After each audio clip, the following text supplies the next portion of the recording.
किसी भी देश में तख्ता पलट कब होता है? जब उस देश की जनता चाहे। पर जनता कब चाहेगी? जब जनता को मालूम हो कि जो सरकार उन्होंने चुनकर भेजी है वह देश का विकास कम, अपना और अपनी पार्टी का विकास ज्यादा कर रही है। तब जाकर कहीं जनता बवाल मचाती है और तख्ता पलट की ओर जाती है, सरकारें बदल देती है। फिर वो चाहे इंदिरा गांधी हो, अटल बिहारी वाजपेयी हो या यूपीए सेकंड की सरकार हो। 2014 में वही हुआ।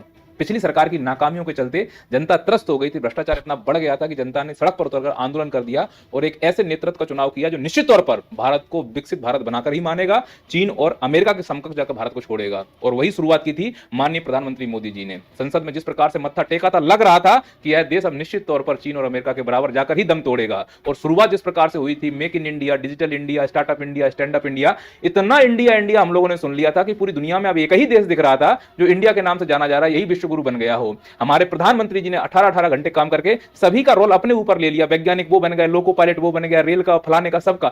देव दनादन उद्घाटन पर उद्घाटन हो रहा था। लग रहा था कि यह देश विकसित बनेगा ही बनेगा। लेकिन अगर झूठ बोलकर ही विकास हो रहा होता तो यकीन मानो पाकिस्तान दुनिया का सबसे विकसित देश बन चुका होता। देखो भाई, जमीनी हकीकत और मन से किए गए बड़े बड़े वादों के बीच में बहुत अंतर आ चुका है वर्तमान सरकार के लिए। आपने जब सत्ता में आने के लिए जनता से गुहार की थी और वोट मांगा था इस बात के लिए कि जैसे ही हम सत्ता में आएंगे किसानों की आय दोगुनी कर देंगे, आप नहीं कर पाए। सभी गरीबों को घर दिया जाएगा, आप नहीं दे पाए। आपने कहा था 100 स्मार्ट सिटी बनाएंगे, आप एक नहीं बना पाए। लौट के जिन शहरों में सड़कों में गड्ढे थे, अब वहां गड्ढों में सड़क हो चुकी है। थोड़ा सा पानी बरस जाए पूरा शहर लबालब हो जाता है। लेकिन विकास हुआ है तो आपके सांसदों का, पार्षदों का, मेयरों का। इन लोगों ने इतना पैसा खाया है कि उनके पेट बड़े बड़े हो गए, धन्ना सेठ बन के घूम रहे हैं। पर देश के विकास के नाम पर उन्होंने कुछ नहीं किया। वो अपने मोहल्ले की गली नहीं ठीक करा पा रहे हैं। देश को विकसित बनाना तो बहुत बड़ी बात है। माननीय प्रधानमंत्री जी ने जिन बड़ी बड़ी योजनाओं को जोर शोर से प्रचारित किया था, करोड़ों रुपए इस पर पानी में बहा दिया गया कि भारत मेक इंडिया बनने वाला है, भारत आत्मनिर्भर बनने वाला है। रियलिटी ये है कि आत्मनिर्भर भारत बनाने वाली बात करने वाले माननीय प्रधानमंत्री जी जो घड़ी पहनते हैं वो विदेशी है, जो पेन यूज करते हैं वो विदेशी है, जो कार यूज करते हैं वो विदेशी है, जो चश्मा लगाते हैं वो विदेशी है। यहां तक कि दिवाली के बाद होने वाले प्रदूषण से बचने के लिए जो एयर प्यूरिफायर यूज करते हैं वो तक विदेशी है। और जिस मन से खड़े होकर आत्मनिर्भर और स्वदेशी अपनाने की बात करते हो, जिस माइक से तुम ये बात बोल रहे हो वो विदेशी है, जिस यूट्यूब से तुमको ये सुना जा रहा है वो विदेशी है। तो आप ये बताइए कि आपने देश के लिए किया क्या है? इस मेक इन इंडिया से भारत को क्या फायदा हो गया है?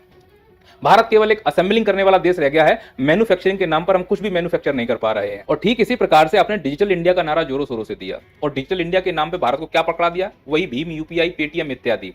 और इनका प्रयोग करके जो आदमी पहले ऋण के जाल में नहीं फंसा था, अब वो ऋण के जाल में फंस चुका है। क्योंकि जब हम फिजिकल करेंसी यानी कि जो मुद्रा हमारे हाथ में 10 रुपए 20 रुपए का नोट होता था वो खर्च करते थे तो आदमी को अनुमान होता था कि हम कितना खर्च कर रहे हैं। अब तो अगर अकाउंट में नहीं है तो लोन ले लो, क्रेडिट कर लो और उसको खर्च कर दो, बाद में ऋण के जाल में फंस जाओ, ऋण चुका नहीं पाओगे क्योंकि रोजगार है नहीं है। तो इससे जो आम आदमी है वह बुरी तरह से फंसता जा रहा है। तो डिजिटल इंडिया आज के समय में भारत के लोगों के लिए वरदान कम अभिशाप ज्यादा साबित हो रहा है। डिजिटल इंडिया तब माना जाता जब आप गूगल का सब्स्टिट्यूट खड़ा करते, यूट्यूब का सब्स्टिट्यूट खड़ा करते, जीमेल का सब्स्टिट्यूट खड़ा करते। और जीमेल का जो सब्स्टिट्यूट खड़ा हो रहा है वो प्राइवेट की तरफ से खड़ा हो रहा है। सरकार ने इसमें क्या भूमिका निभाई है और लौट के सरकार उसका प्रचार तक कर रही है। इस देश में हालत ये है कि सरकार बनाती है एयरपोर्ट, चलाते प्राइवेट लोग हैं। कोई ऐप बनाता है प्राइवेट, प्रचार सरकार कर रही होती है। हमारे टैक्स के पैसों को बर्बाद किया जा रहा है। यहाँ फेसबुक, इंस्टा, व्हाट्सएप, टेलीग्राम, सबकी हालत बहुत बुरी बनी हुई है। हम कुछ भी ऐसा तैयार नहीं कर पाए डिजिटल इंडिया के नाम पर जो अंतरराष्ट्रीय स्तर पर भारत का नाम रोशन कर पाए। और चूंकि अब यह दौर एआई का है, एआई के लिए भारत ने क्या अचीव कर लिया? दुनिया डीप सीक बना रही है, ग्रोक बना रही है, चैट जीपीटी बना रही है, जेमिनी बना रही है। भारत ने क्या बनाया है? भारत के राजनेताओं ने जनता को मूर्ख बनाया है। क्योंकि वो जानते हैं कि अगर जनता को मूर्ख नहीं बनाया गया तो जनता ये समझ जाएगी कि जिन झूठे वादों को लेकर हमने मन से बड़े बड़े बयान दिए थे और उन्हीं बयानों में फंसकर जनता ने हमें वोट दिया था। अगर जनता को समझ में आ जाए कि हम अपने वादे पूरे नहीं कर पा रहे हैं तो जनता हमें सत्ता से बेदखल कर देगी।